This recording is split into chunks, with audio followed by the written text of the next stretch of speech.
Hey guys, it's Mr. Keeney. We're going to be going over our next section of notes. It's actually our day 2 of the 1.4 notes. So looking at what we're doing today, we are still developing our foundations of geometry. That's kind of our unit goal here. But today we'll be looking at the angle addition postulate, which is very familiar, or should be familiar because we have done segment addition postulate. And then we're going to be looking at special angle pair relationships, or just angle relationships. And we're going to use those to solve for angle measurements. And that last one's going to kind of continue for a couple of days. So jumping in, the first thing I said was angle addition postulate. Now, angle addition postulate should sound, like I said, familiar to segment addition postulate because it is. It is still an addition postulate, but instead of angles, we are working with segments.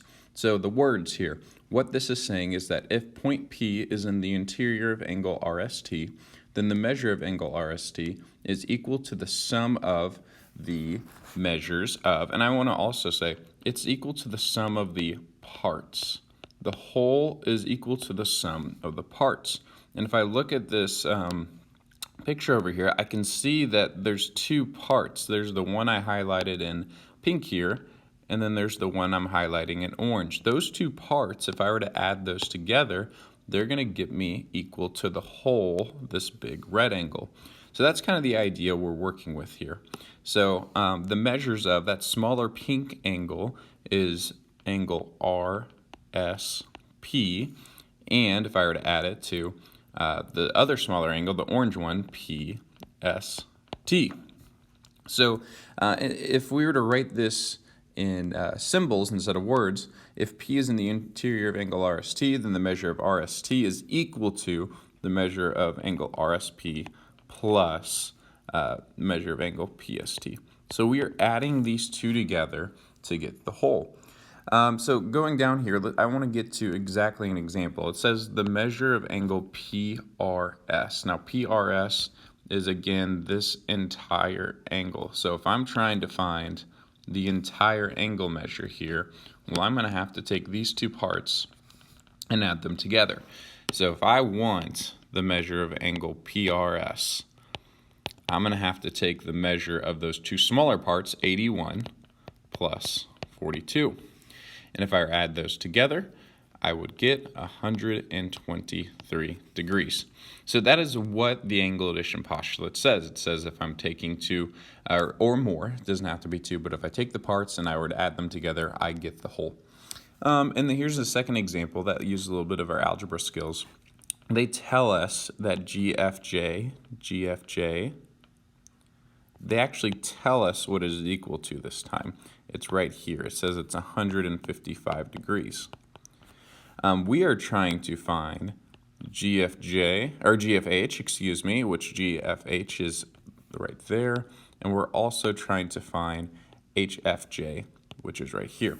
Now you'll notice that we are given expressions for it, but because we do not know what X is, we cannot get our final answer. So what we're going to do is, if we have to solve for X, we need an equation. And the angle addition postulate gave us this nice example that said if I were to take angle GFJ, which remember is the whole part, that is going to be equal to the measure of GFH plus the measure of HFJ.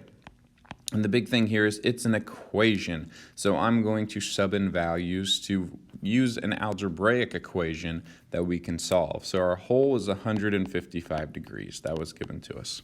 And we don't know the exact measure of GFJ, but it is that red angle there, which says it is 4x plus 4, just getting that from my picture.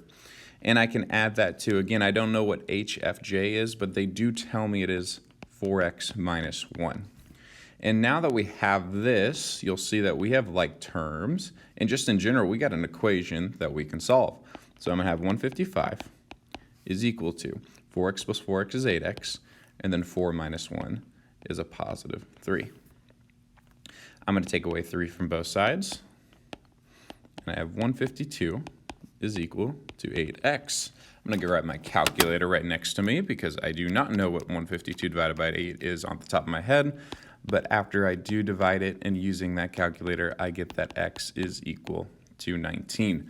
So that is not our final answer, but we can get our final answer by using that new information. So if I had to find measure of angle GFH, instead of saying 4 times x now plus 4, instead of saying 4 times x, I know x is 19.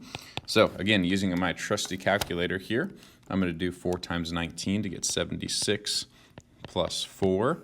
So for my answer for a measure of angle GFH, it is equal to 80 degrees. So there's one. I'm going to switch to orange because now we're going to try to find the measure of angle HFJ. I could plug it back into 4x minus 1, but I think what I'm going to do is that if we have 155 and I know that now this is 80 degrees, what I'm going to do is I'm just going to take the whole 150, not 150, excuse me, 155, and take away 80.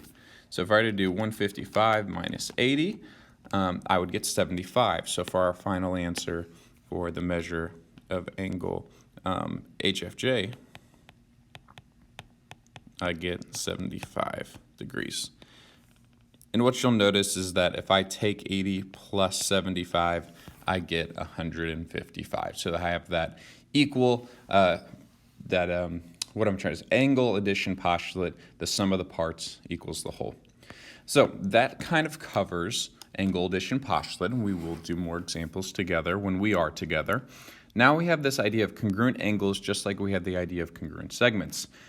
If we say that the measures are equal, that means that their measures are equal in a sense that if this was 60 degrees, this would be 60 degrees. Now, if we say they are congruent, we think that they are the same, meaning they are copies of each other. It's almost like we're on working on the computer, we did copy and paste. So if two angles are equal, then they have to be congruent. So if we have this, then it has to be that. But it's the other way around. If they are congruent, they are equal. So two angles, they're congruent, then they are equal. If they're equal, then they're congruent. And you'll kind of see that we kind of label, that's not what I wanted to do. We show angles are congruent with arcs. So let me kind of sketch this real quick. It's not wanting to cooperate, of course. It's a Monday morning, so that's why we're having these issues. But I mark it with arcs to show that those two angles are congruent. It doesn't have to be one arc. I could do two arcs as long as they have the same number of arcs. And here's an example of that. If I'm saying which angles are congruent, I'm noticing that has two arcs, that has two arcs, and I'm also noticing down here that has one arc and that has one arc. So I would say angle L is congruent to angle M, and then I could also say angle P is congruent to angle N, all looking off those number of arcs, one arcs and one arcs, and then two arcs and two arcs, and color coding kind of helps us see that as well. All right, angle bisector. So we've talked about a bisector before, and bisector, all that means is to cut in half, and if we cut something in half, what we get is two congruent pieces, or two equal pieces. So an angle bisector, a ray that divides an angle into two congruent angles, and we can see here, here's this ray WY, and it is cutting the big angle in half. So what we get from an angle bisector is that we get two smaller and equal angles. So the first smaller angle is XWY, and that's kind of here, I'll use a dot, this one right here, I'm going to erase that now. And the second one we get, I'll use a dot, is this one, which we could call angle YWZ. And what it tells me is that if I have an angle bisector, they have to be congruent. Again, this word congruent, which also means that their measures are the same. We have this, which I want to point out that in geometry, we are looking for relationships that get us an equation. So the big thing I want you to see here is there's this equal sign, so we'll be able to use that to write an equation algebraically and then solve it for these geometric problems. So for example 4, in the diagram below, KM bisects angle LKN, and LKM is equal to 78 degrees. So LKM is here. LKM is 78. Oh, not the what I wanted, 78 degrees. And it wants us to find the whole big angle. So if I know that that is 78 degrees, what I also know is this has to be 78 degrees. It's shown by the arc, and it's shown by, hey, we are bisecting the big angle. So if I want to find the measure of that big angle, which the big angle is LKN, I would just add up the parts. I would say 78 plus 78. And when I add those up together, again, I'm just going to be super careful today. 78 plus 78, I get 156. So our final answer, measure of angle LKN, is equal to 156 degrees. All right, and then we have another type of problem here. This is a little bit more algebraically. It says SQ bisects RST, which means this angle and this angle are congruent because it's being cut in half. It says to find a value of x if QST is equal to 2x, so this is 2x, and RST being the big one, so this whole thing, is equal to 52 degrees. There's one other thing we do know. If QST is equal to 2x, well, that means the other piece has to be equal to 2x because they are equal. They're the exact same. So if one is 2x, the other is 2x. So when we look at how can we figure out what x is, we're going to use a little bit of the angle addition postulate. I'm going to say the one part, 2x, plus the other part, which just happens to be 2x because we have a bisected angle, they have to equal the whole, which is 52 degrees. So I have these like terms. So I'm going to say 2x plus 2x is 4x equals 52. I divide by 4. And x is equal to, we divide that, use a calculator if we need to, x is 13. And they actually wanted us, this is the final answer because they want us to find the value of x. So we got it, it's 13. All right, and actually, wow, we went through that quick. That was the last example here. So this was our 1.4 day 2 notes. There will be a practice to go along with it, and next time we see each other, we will go over some practice problems together. So I will talk